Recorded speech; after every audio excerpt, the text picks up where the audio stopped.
Welcome, ladies and gentlemen, to another episode of Strong Therapy on this Thursday evening. We'd like to welcome you back here with our hosts, Brian and Carolyn Strong. How you guys doing this evening?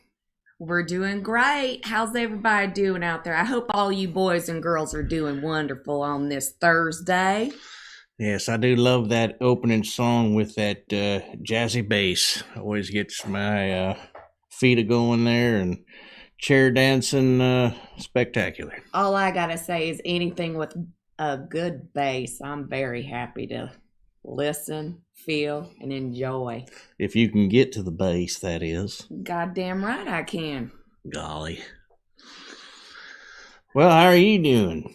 Doing pretty good this week. I'm excited to talk about a few different things. We have a wonderful guest coming on pretty soon, and I'd like to get to that.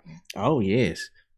Well, we have brought in our good buddy. His name is Jason Robison, and he is in a band called Wrath of Typhon. He is a hot motherfucker, I gotta say. He's a great dude, funny guy. I thought he'd be a great fit on the show. So please welcome Jason to the show here. Well, hello. Hi, Jason. How you doing today? How's it going? Doing well. Thanks for joining us. Yes, thank you for joining us. On our third podcast for therapy. 3. Yes. The thrice. The third chapter. Yay. I'm glad to be here. Thank you. Well, I wanted to promote your band, Wrath of Typhon. You guys have been together for about 10, 11 years or so? Yeah. Yeah, it's quite a fun journey with those guys. So it's been about 10, 11 years. Yeah, 2 albums. It's a lot of shows, and hopefully we get some more shows down the road and things get back to some kind of normal, whatever that is, you know. Yeah, I miss going to concerts, and the really cool thing about Jason is we met him on a trip with Jeff Tate with Backstage Travel, and there was just this great chemistry, energy with everyone on it, from all different places, from all over the world, honestly. And if I can plug, Backstage Pass, I will do that too, because we get to go again. We're hopefully going in April, God willing.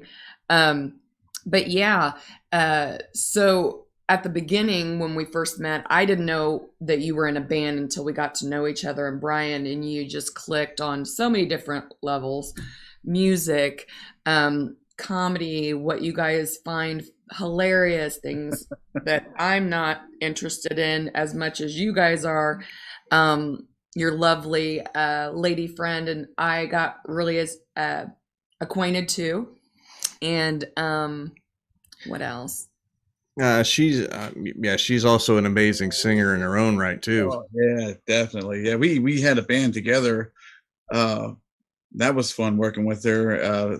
It was a symphonic metal band, and boy, she soared in those tunes. There's I think 6 or 7 song EP on Bandcamp for that. I have to give you that link later on. You can check that out because she's pretty awesome in that. Nice. Now, as far as your music is concerned, we're going to show a clip. But can you tell us where any of our listeners, followers, subscribers can check you out and listen to any of your music? Oh yeah. It's very easy. We're on all digital formats. It's Google, Apple, Spotify, YouTube. You can go to, we have an Instagram page, got a Twitter page, got a Facebook page, but pretty much if you look up Wrath of Typhon on any digital outlet, we're going to be there. So that makes it pretty sweet. Yeah. And that, like you said, you've had 2 albums. You've had Speak from the Fire, I believe. Came out about 2011 or so. Yeah. So we were like a year and a half into it. So we came out with that album. Yeah. Yeah. And then Kingdom of Fear came out 2017, I believe. And I was listening to Battle of Existence, and man, you are just rocking that one out. I mean, just the vocal prowess is amazing. It's like I said, it's weird because I grew up, loving the singers like Jeff Tate, Bruce Dickinson, Dio, Rob Halford and stuff like that. But then, those music bands stayed with me. But as I got older, I like this wonderful rush of energy from heavier music. So when I got into heavier music, I was like, wow, look at all this, and one day I was like, I'm messing with my friend and I started doing that growl voice or whatever you want to call it. And then became more of like an enunciated thing. And then, I guess it became like, wow, this gives me a lot of feelings and energy. So I guess that's where I kind of just went into the heaviness. But it's funny how that journey takes you that way. Music as a circumference, you got this big world of music and you just get looped into it all, so I still love my, vocal prowesses of those guys. But it's always fun to get heavy and watch people go nuts in the show. Oh, yeah. And your energy, even outside of your music, is so high octane to me. Like I love the energy that you give off, and it's almost like when I'm around you personally, it's like you throw off this energy that gets me going and positive vibes, man. Exactly. And that doesn't always, not everybody has that. There's just this positivity that comes out of you and this showmanship that I absolutely love. And again, that's just me because I'm a outgoing kind of chick. But all right, when I met you, it was like, holy fuck, he is on another level than I am. But I love that about you, like the animation with your body. And I know you bring it to the stage as well. So once the things open up again, I would recommend if anybody can go out there and see him. Not only is his music great, but he gives a great show. Thank you. One of the things I wanted to ask you, Jason, was when you first started your career, what is something that you wish you had known then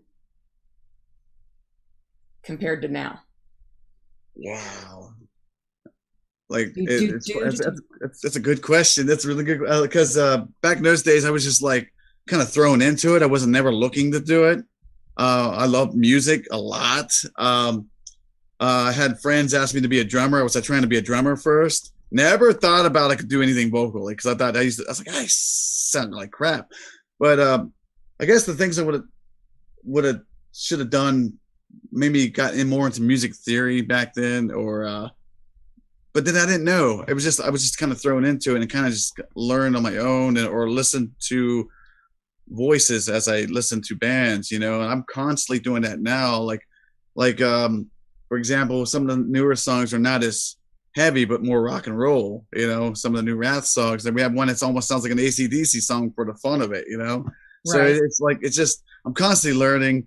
I'm not always trying to be heavy, but I guess like if I would have go back in time, tell myself, hey man, why don't you take some time to do some research and check some stuff out, because, you have all this time, Yeah, I agree with that. Being, creative on my side with my art and stuff like that. When I first got into it in my early years, like in high school and grade school, I never paid attention in history. He's the history guy. I didn't pay attention to any of that stuff. I had eras that I loved, and I didn't ever put the histories together. And then when I went to college and had to take art history and learn about the history that coincided with the artwork, kind of like that. I wish that I would have learned it way before that to go with the art that I loved, because now I'm like obsessed with like those eras of movies, and then I'm looking in the background of certain things like that, and I'm like, oh, that's why I like that painting, because it was during this time that this was going on. But what advice would you give to someone wanting to pursue the career that you have right now as far as music is concerned, and being a singer and a band member? Oh my goodness. I think you should do it. If you're going to get into this, I think you should definitely got to be passionate about it. You got to love it. It's a labor of love, because you're not everybody's going to be a Van Halen or a Aerosmith, you know. Not everybody's going to have that kind of career. So you got to love to do it. And if you're going to do it, do the music you really enjoy doing it. You know, don't do it because you think it's popular, or, oh, well, I want to sound like so-and-so because that's what's making money. You shouldn't, that's not why you should be doing it. I mean, that's kind of a dicey thing to say, because a lot of times it's nice to get paid to do this. And obviously some people, you know, as a career musician, like the big time boys, that's what, you know, that's their job. So that's kind of weird to say it that way. But I guess if you're starting in, you got to go in with a bunch of love and like passion, and make sure you have guys that they'll stick with you through thick and thin. Been very lucky with this lineup, because we stab each other in the front, you know, in the chest. So we work it all out. And that's why I think we've been together this long, and we're very honest with each other too. And you know, and we try to make each other better. And it's sometimes there's tough love involved, you know? So yeah. Right. Critique. A lot of people can't handle critique at all. But it's good to hear feedback from the people that are in your circles that are seeing, you know, your lovely, you know, growth and stuff like that. So that's cool. Yeah, honesty, I think, would really help with the longevity of a band, you know, just everybody being upfront and open about what they want or where they want to go with their direction, you know, the music and whatnot. And absolutely. Yep. Well, if we can cue up the music, I'd love to hear and show our audience your great showmanship and your cool and the amazing music. Yes.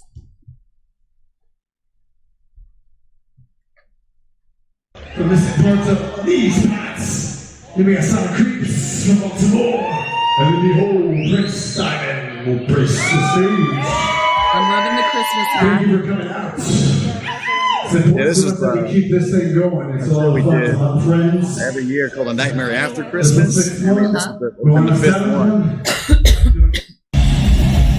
And this was at the Chameleon Club, which Jeff Tate has played here before. Sweet.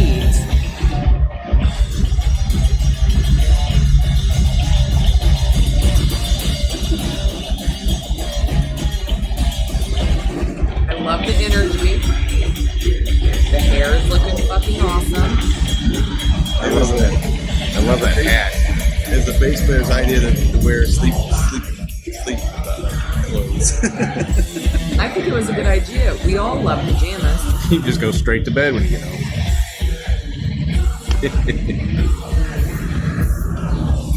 She was excited, little devil girl. She was like, holy fuck, the singer just talked to me and touched me. I like when people get off the stage like that. You know what I mean? You got to interact with the crowd. Keep it live. Yeah, that was a fun one.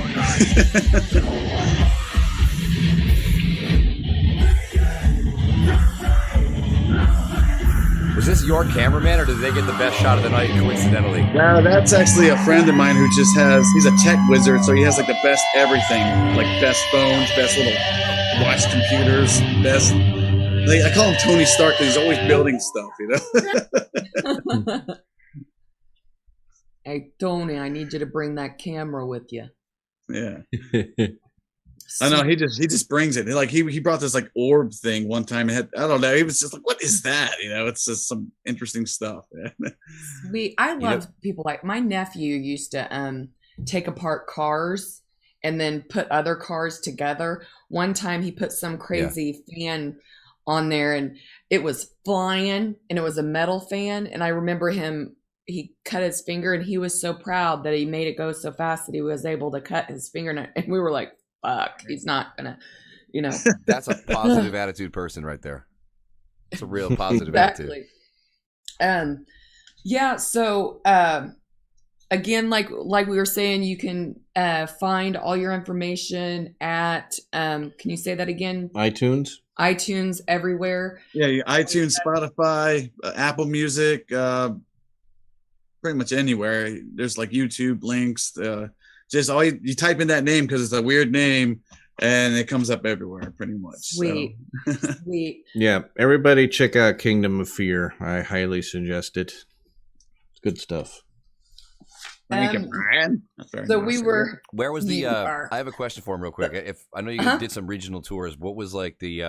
I don't know, the coolest city that you played in. Oh, it was Lancaster, Pennsylvania. That one was at the Chameleon Club. No, I mean, like as far as in your experience, what one do you? What city maybe had something really unexpected or that you just would never forget having played in? Oh, wait, what? Repeat that one more time. Like anytime that you guys have been out playing, like, on regional shows or tours or whatever, what city's been the coolest one to play in or the most interesting for some reason? Oh, actually, with San Antonio, Texas. That was really fun. A lot of fun. We played with, we played with a bunch of bands. It was kind of one of those things where you don't ask to play it, you get asked to play it. So we felt special in that, right? Nice, and just to be in, I used to live in Texas, just to return there. It was just the people were cool.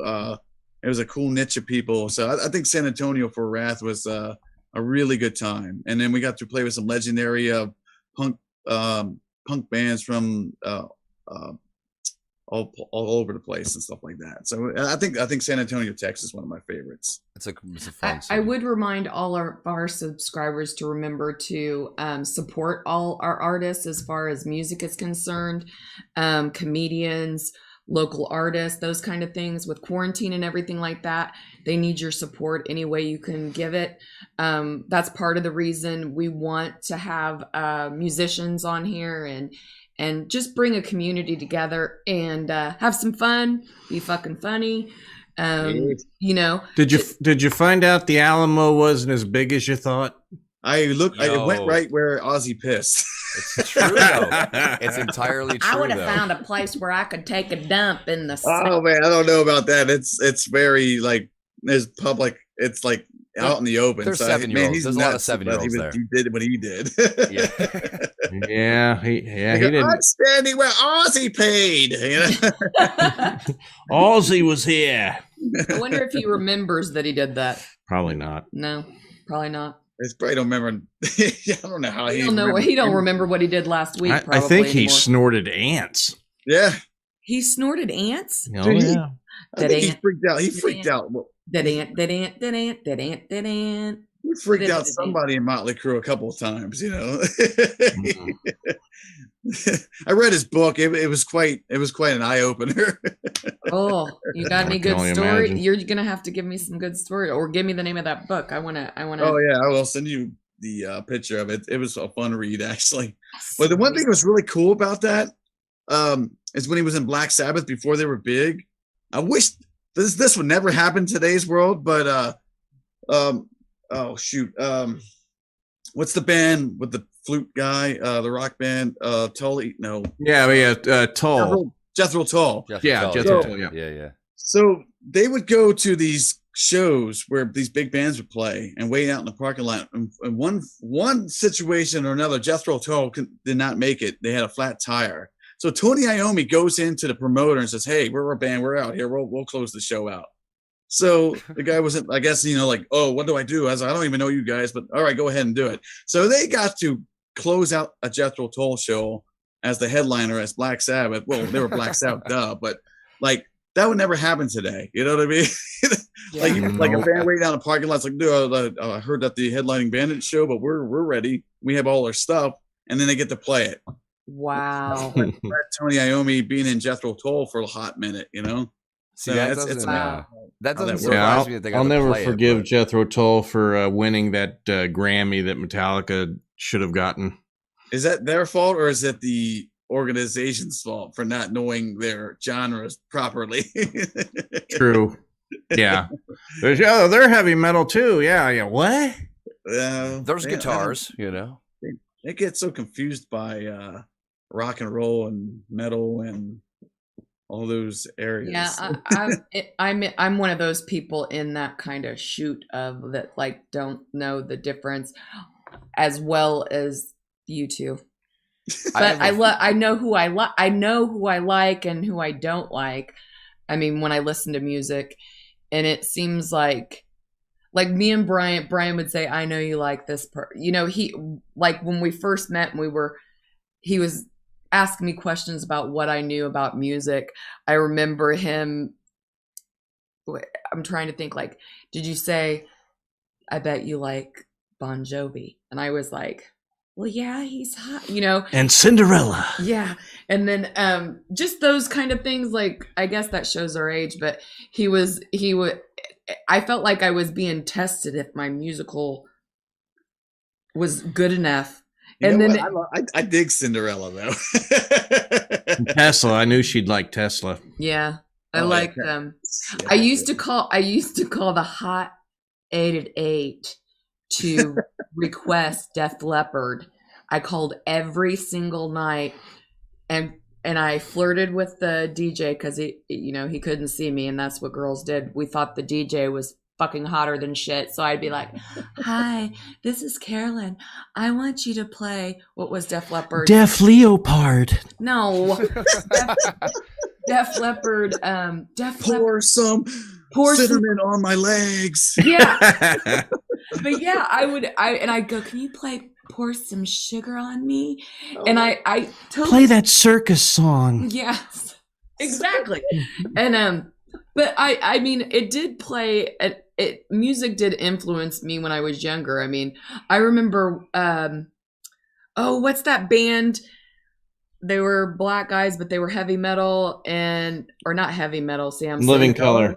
Okay, so I was like in 6th grade, and I fucking remember they had this tribute band that came, and they played it, and I remember we're like thinking we're hardcore, right? 6th graders, and we're headbanging, and the next day I couldn't fucking move my neck, and I remember like going, like, why is this happening? And I told my mom, who was way older. She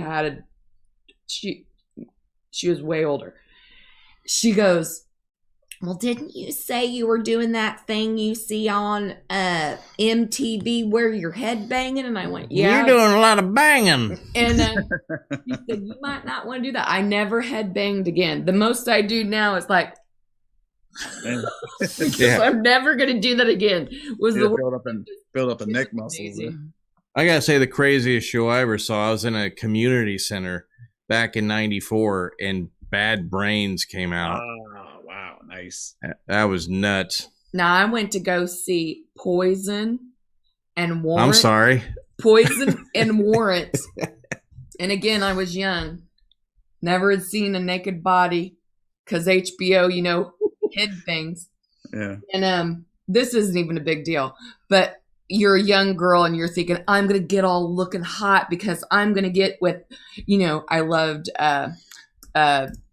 Jenny Lane. Six. I loved Nikki Sixx. Oh, Motley Crue, Nikki Sixx? Yes, I loved him. And I think it was the big white hair. I don't fucking know. And you mean CeCe DeVille? Yes, CeCe. Thank you. Thank you. Yeah. And see, I don't even know now. But we got all dressed up, and I don't know. Did I think at that time I'm gonna get with him? I don't know. It was kind of like but then I saw all the fucking groupies that had these great leather bras on. This one woman, she was like fucking 6'8" with black leather everywhere with a how you doing? And a cape that was fucking remarkable. And I looked at my girlfriend and I went, that's what a groupie looks like. Like, I had fucking no clue. I was like 13, 14, I guess around there. And then later on, when Warrant got up on stage, and this is in Indianapolis and Market Square Arena, which is now torn down, he got up on the drum set and just mooned the whole crowd. And that's a big deal. But back then, being a young kid, I remember me and my girlfriend just looking at each other and going, I just hope he cut an air biscuit. I saw a rock and roll butt. I saw a rock and roll buttocks. Yes, and I smelled a rock and roll fart. No, you probably I ran into when I lived in LA. I ran into CC DeVille in the Key Club. It was packed. He was right beside me. We're going by each other. He goes, man, it's busy in here. I was like, that's all he says to me. That's all he says. oh, God. That's a good thing. But see, I would have freaked out. Even today, if I would have figured out who it was, saw him, I would have been like, I get starstruck. Like, I met, I saw Michael Epps once, and I saw him by his lips, and then I just kept going to the Friday. Like, I get all. That's why it was good with when we went to and met Jeff Tate, because he was such a huge follower of Jeff. And although I had listened to his music, I didn't have him on the thought process of, oh my God, do you know what I mean? Like, so I could be more natural or whatever with him, because it would have been awful if both of us were going, talking to him. Yeah. But, it's funny, like when I did the Ireland trip, I was like giddy, and it was a good escape. I needed that escape. And then when I first see him, go, hey, I'm Jeff. I'm like Jason. Exactly. You know, because there's that 13-year-old inside you screaming, dude. You know, so. His sisters still to this day, they have this. What they always do is they always say "J off" or how do you pronounce it? Like she'll say like. I don't know. She says it kind of funny, and she'll go, I just still can't believe he got to meet him, because she grew up with him too because of Brian. Yeah. And it's like she lived her dream through her brother. She's like, my bro got to meet him. And that's cool. Your sister was into it, man. That's awesome. Oh yeah, she really loved the Empire album. Yeah, and eventually we're gonna have Amber on here. She's a hoot. Wait until she's quite entertaining. Well, Jason, would you join us for our funny news segment?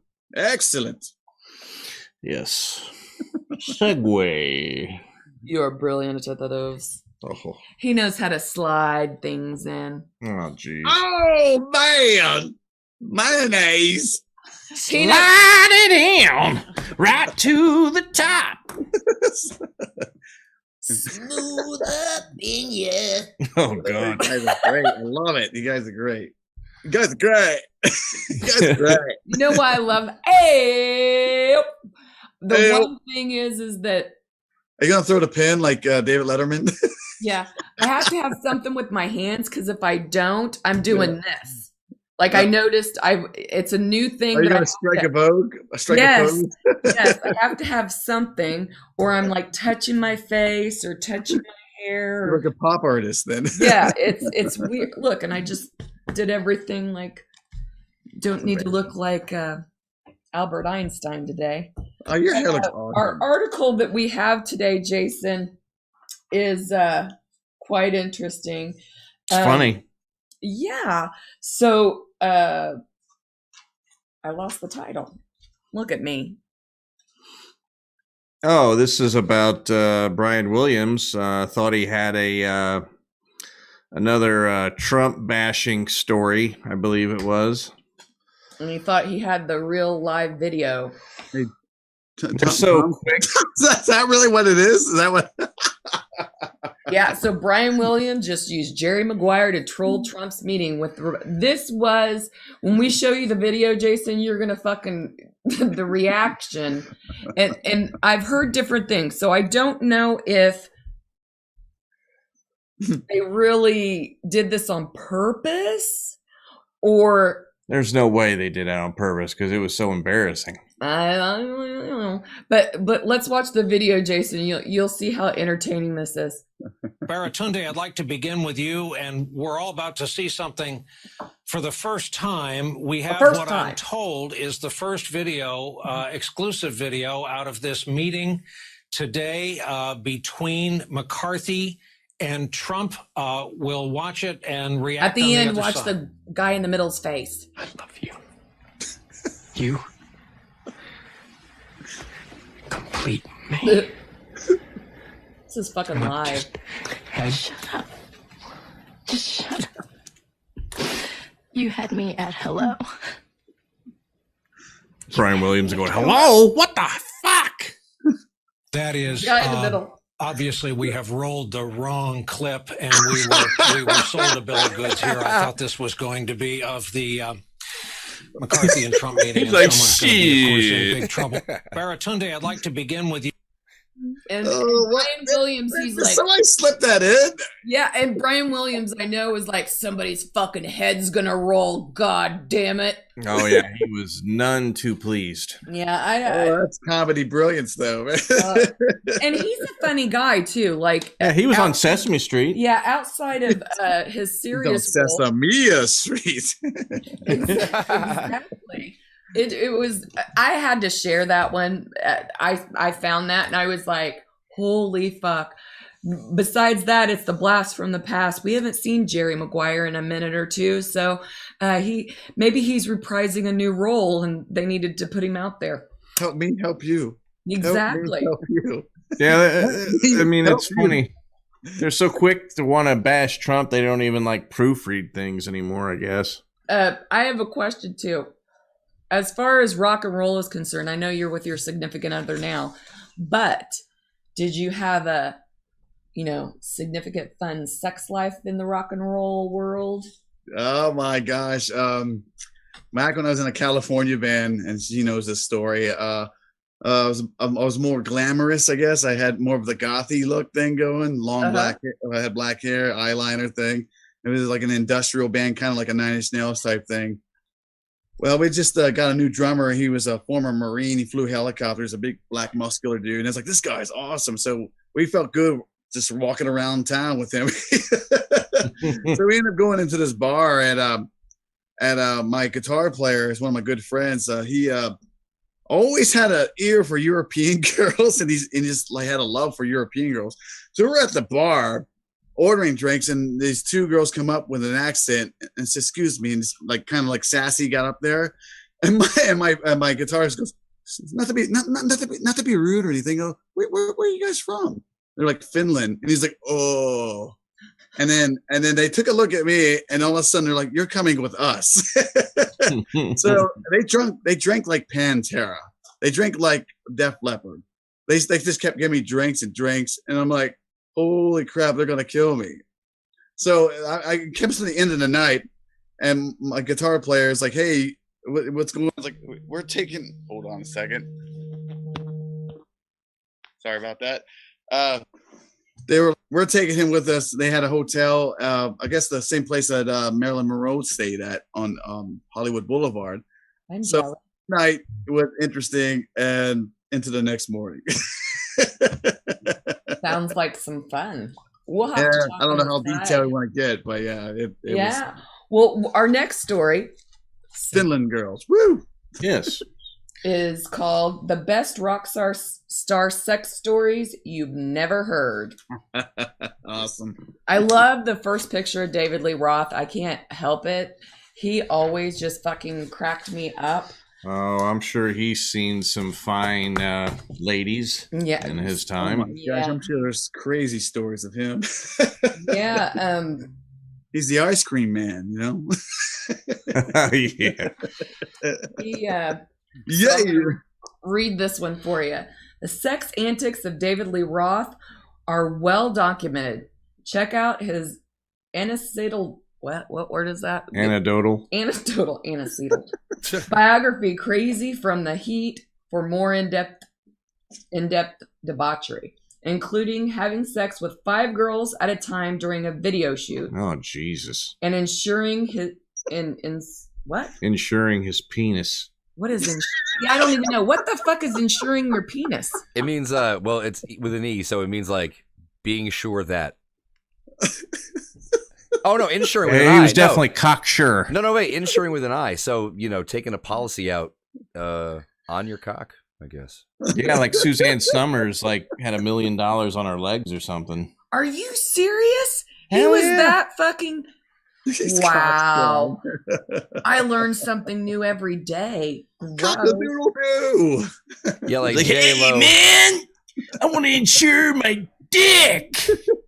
I think J-Lo has a multi-million-dollar policy on her ass through Lloyd's of London. Lloyd's of London will insure anything if you can prove it's the right insurable interest and they got the right money on it. I want to insure this booger I have in my nose. Yeah. There's some kick-ass nose goblins.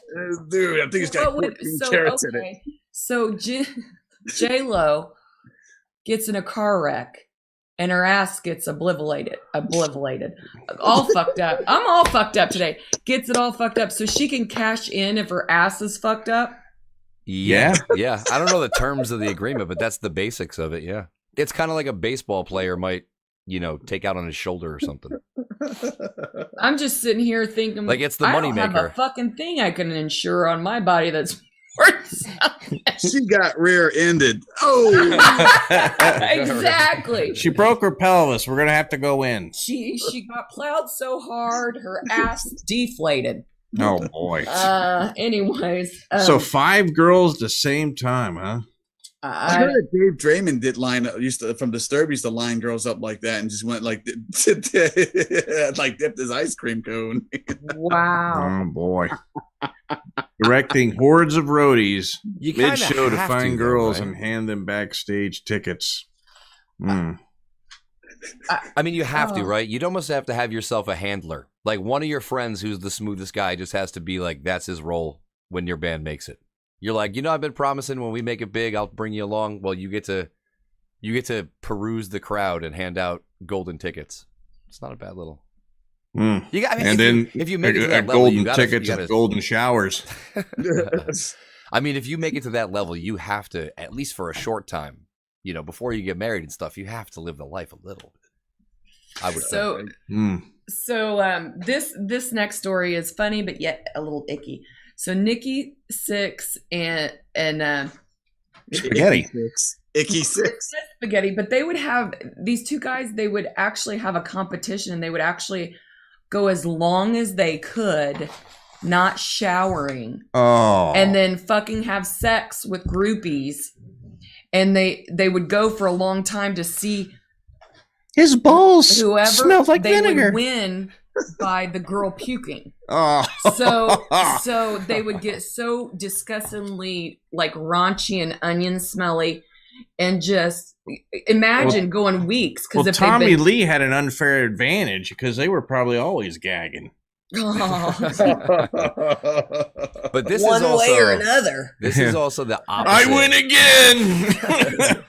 This is like the opposite of what I was just saying, though. This is when you've done it for so long that it's now boring, and you're doing it for sport just to take the piss. You're like, all right, this isn't even exciting anymore. What do we got to do to spice this up?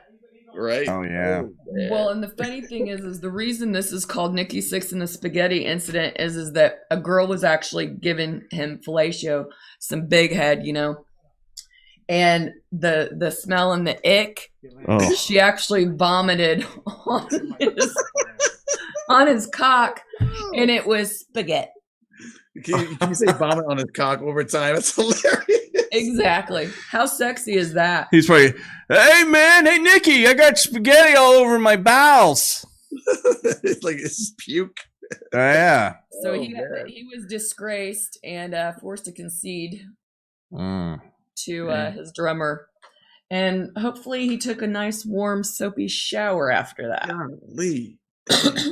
Icky Six. Icky. Oh man. Yucky. That's nasty. What about David Bowie? Well, David Bowie. Oh my goodness. So David Bowie. I gotta remember this one. Over 3 years, he maintained a relationship. He was with Slash's mom, I believe. Really? Yeah. Yeah. Yeah, and that's pretty crazy. Yeah, because could you imagine? Like, I can't even imagine. I mean, you're having like this person that you look up to, and then all of a sudden he's fucking your mom, and then it's Way like, to go, mom. I know, and it's like Bowie and Slash. I would think Slash could slash Bowie in like a second, but You bet just you shut your mouth, Slash. exactly. And as I was researching this article, there was some funny little fetishes that rock stars have, and what cracks me up is the first one. And this, bear with me, Jason, because do you believe that Will Smith and Jada are rock stars? Oh yeah. Yeah. Well, he's like kind of like a rapper. That's what I don't. I mean, I think they're big time stars. Like Jada was actually in the metal band for a little while. Oh, really? I have to throw you that too. They're pretty good too. So she likes her heavy stuff. I thought well, those two. It wasn't like a light rock. It was like a heavier band too. I was those like, two like to have sex. They like to have sex in public. Man, that's fun. And Christina Aguilera. Yeah. She's into role play and latex. Huh. I don't even is like I'm gonna be the mailman today.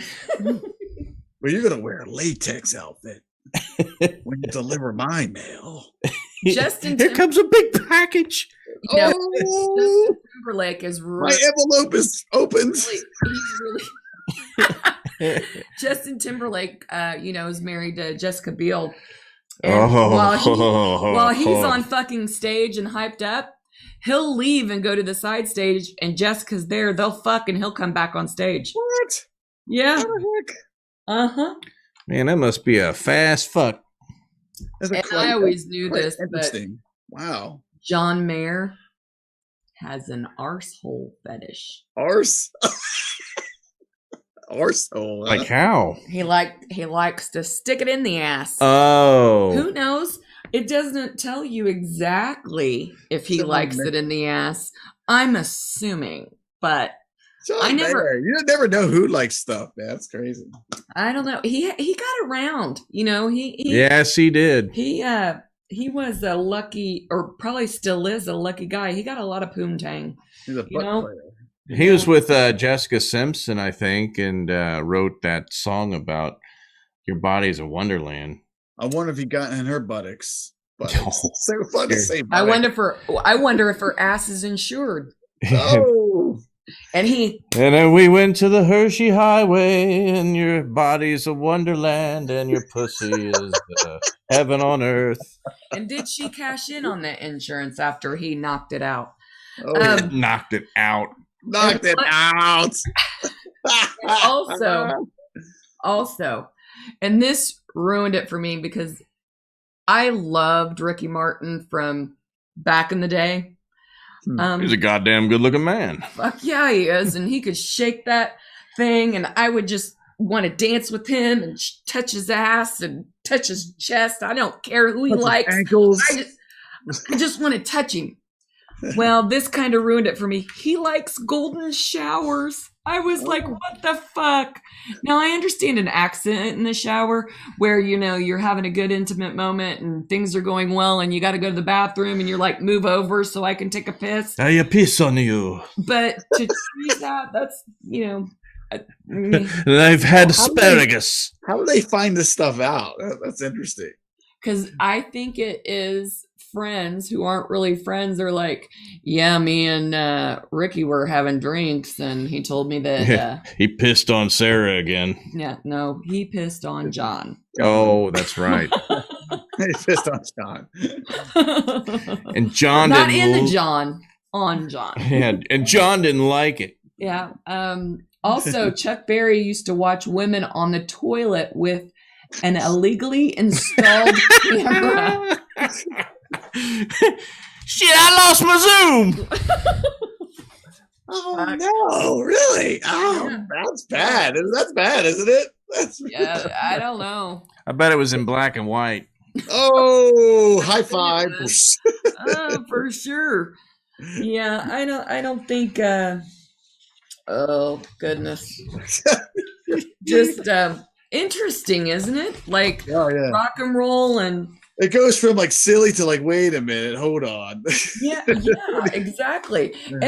But I think that has to do with them being a celebrity, and they do so fucking much in their life. They're like, where can I push the limit? What can I do? I would love to hear Chuck Berry say, "We've got hair pie." Oh God. It would be more like, oh yeah, chili dinner. Oh, Oh my God. Well, That's great. our next article, wild, actually. excuse me. our next and final article of the silly news therapy, if you will, is about zombie cicadas. What's With going on here? Fungus. Yeah, this scares me. What is this? What is this? Is this a sci-fi movie? I know, right? Like every fucking thing that we are scared of. I mean, like I need to bring up any more scary shit. But when Brian, when I found this and I showed it to Brian, I was like, fuck, can whatever's going on with these cicadas get in us, then we're all fucking, it is true. We play all those games where we're killing zombies, and this is the way we're doing it now. We're going to do it. So, well, it's like a psychedelic fungus they can survive without most of their bodies, but it's a real basic level because it's just a bug. Now if they took this into a lab and worked on it, they could probably get, well, fuck, they did it with COVID, so why the fuck wouldn't they do it with a goddamn fucking stupid zombie cicada thing? It sounds like a freaking movie. I know, right? A movie. I mean, we could make a movie about this. I would go away. You would never see it. The minute someone said, it's like it'd be like what's that, Sharknado? So now you have the cicada zombie bug or whatever. Yeah, this happens to ants too, down in South America, I believe. But it's a mind-controlling fungus is spreading among the insects across the South and eating away at their bodies while still allowing them to fly about, according to researchers at West Virginia University. Hey! Wow. yeah. They got a fungus among them. Fungus among them. Mountain Mama. Wow. Study published last month, Behavioral Betrayal, How Select Fungal Parasites Enlist Living Insects to Do Their Bidding. So basically, they fly around and probably spread the fungus to other bugs that unknowingly, And then, let's see here. Yeah, this when I don't know, this just scares me. I'm a big pussy when it comes to shit like this because I'm not one of those chicks that like scary movies. I'm not one that is going to go out. And the reason is exactly this fucking story right here. Because every zombie movie has like always made me feel like it could happen. So now this fucking, when I saw this story about zombies, I was like, fuck, it's coming true.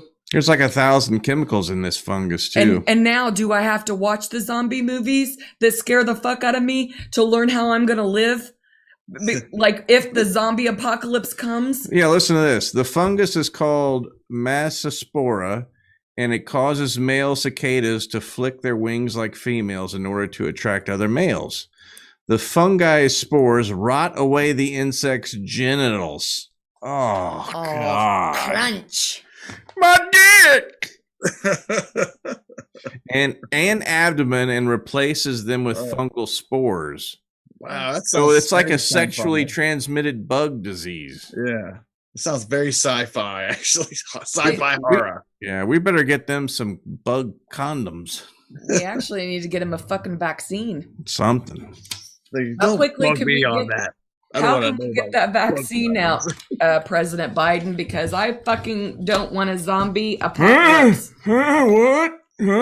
All right, so now our next segment is relationship therapy.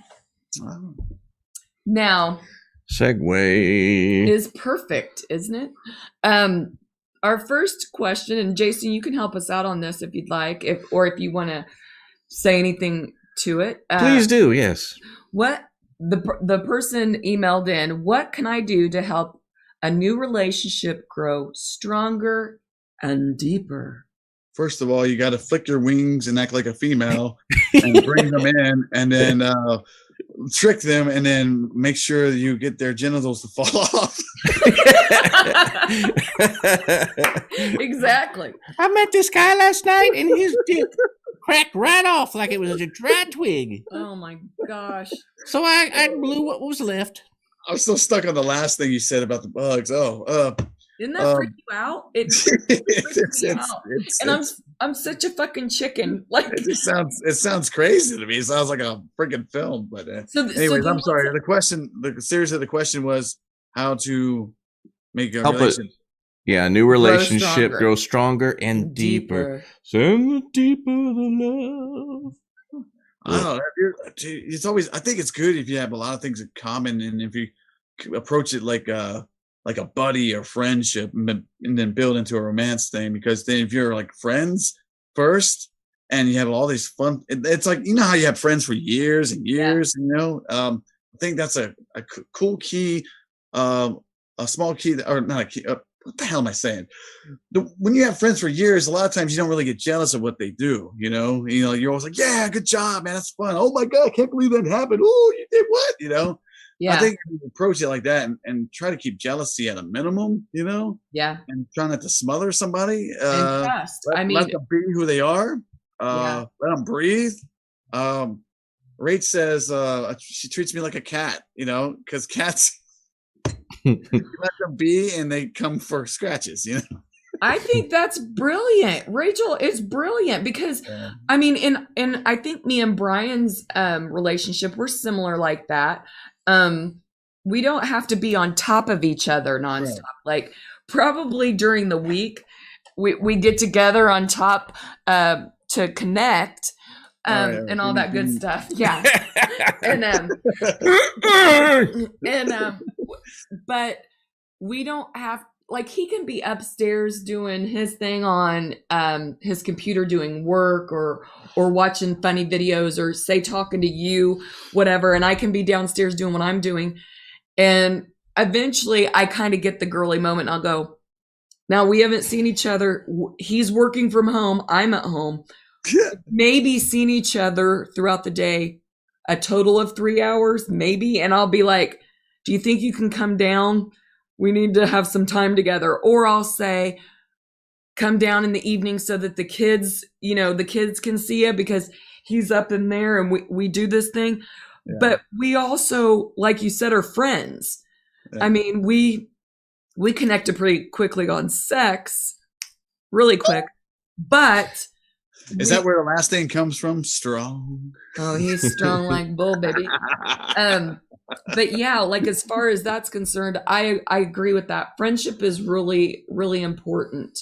I think that, and in the long run, if you are going to be with someone for the rest of your life, if you're going to be married or not married, you have to be able to coexist and have fun. Yeah, if you can go camping together, that's probably a good test, It's funny because I'm not a big camper. Well, I'm not either. I want an RV now.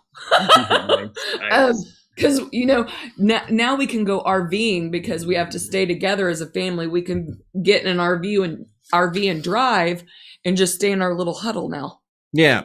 So if you can be friends and just be honest with each other, honesty goes quite far in a relationship, building the trust and whatnot. But yeah, do friend things, Yeah, exactly. And not always what the other person wants to do. Like always bring up what you like too. I hate it when relationships go where girls tend to say, if he's really into football and say she's not, although I love football, say that he loves football and she really isn't into it, doesn't know anything about it. And he's like, let's go this weekend and do this. And she's like, yes, I love football, and knows nothing about it, but does it just for the fun, because that's what he likes. And then they get married. You're not going to that goddamn football Italian, are you? Yeah. You jerk off. Yeah, exactly. Fuck that shit. Don't be honest. What you like. Like, I like music, but I don't like it to the extent that Brian is knows so much about it. So I enjoy it the way I do, and I get excited for him. And for instance, our trip with Jeff, he called me and he asked, this is the truth. He called me and asked me, do you want to go to Europe? And I went, well, fuck yeah, I do. And he said, well, told me what was going on. And I was a little bit of a bitch. He said, the trip is to Germany and to France. And I just went, I've only wanted to ever go to Italy. And that's all I said. And I was thinking, if he takes me, because he didn't like flying, right? So that's how, truthfully, I got the week in Italy, because he got Jeff Tate, his dream, and I got my dream. But as a couple, he gave me what I wanted, and I gave him what he wanted at the same time. Awesome. So that's important, the give and take. Cool. So you just continuously went, Yeah, that's why after we left. But the thing was funny is that she really enjoyed the Germany trip just as much as Italy. More. Yeah. More. And it wasn't even just, it was the people, it was the beauty. It was not that I didn't love Italy, of course. That was a dream I had. I think as I've aged, beauty in Germany is much more simple. The fields are beautiful. Yeah. So on to our next question. We had a question of how do I decide if someone is truly right for me if some important needs aren't being met? Well, I wish we knew what important needs those were. Those kind of help. Yeah. Well, you just got to let them know what you're not getting. Yeah. And if it's important enough and they're not going to do it, you need to, I guess, move on. Weigh your options. Exactly. Say, for instance, in a relationship, it could be as far as I want children, he doesn't, or vice versa. Right. Do you want to just be with this person right now, but eventually find someone that wants those goals with you, or this person likes to give it to get it in the ass, but I don't want to give it to the ass? Those kind of things.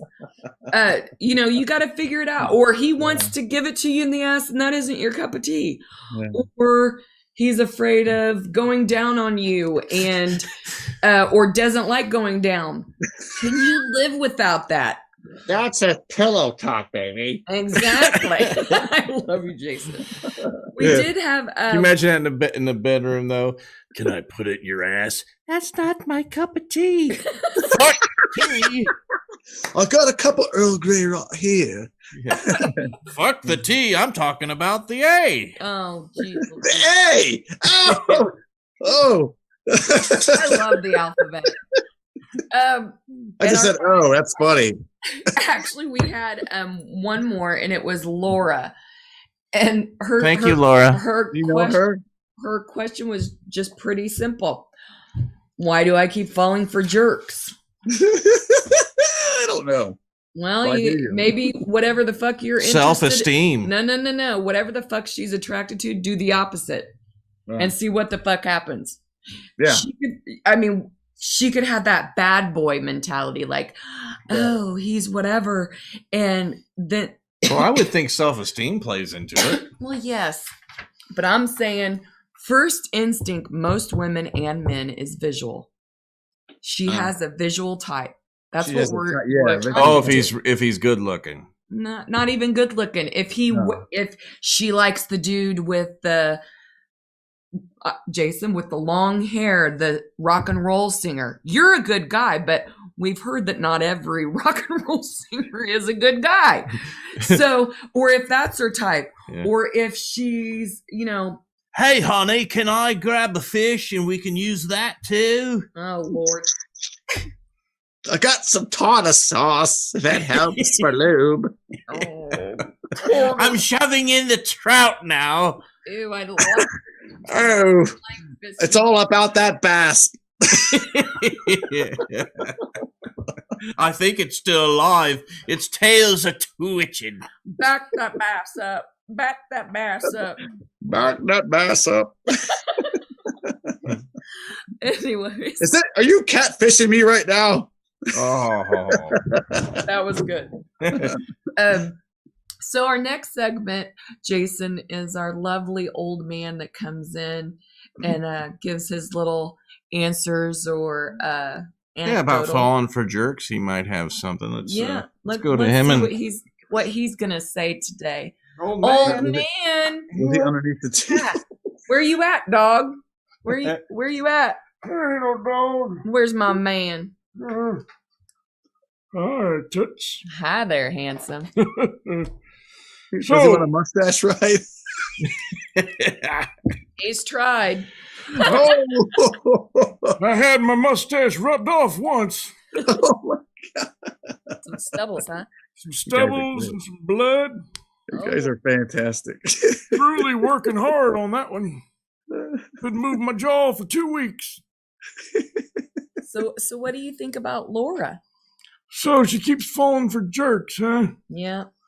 Well, you need to give yourself a chance to feel better about yourself. You know, that's what I'd suggest. Get off your ass and do something. You think she should go around and just fuck a whole bunch of people? Yeah, sure, why not? When you were young, did you do that kind of shit? I tried. You tried? No, I didn't have much luck. What year was that? Back in old 1934. Oh my goodness. That was a minute. Yep, I couldn't do all the fancy dances back then. What was your favorite position? Any position I could get. So she needs to work on her self-esteem. Self-esteem and flip the script. Yeah, and quit falling for dickheads. Get off my lawn. The old man knows what he's talking about. Thank you for joining us on Strong Therapy. Don't forget to subscribe and hit that like button. You can also find us on iTunes, Google Play, also Spotify. And don't forget to support all your musical guests and our musical guests and check out some cool music with Jason's band. Good stuff. Man, the old man digs it. That's awesome.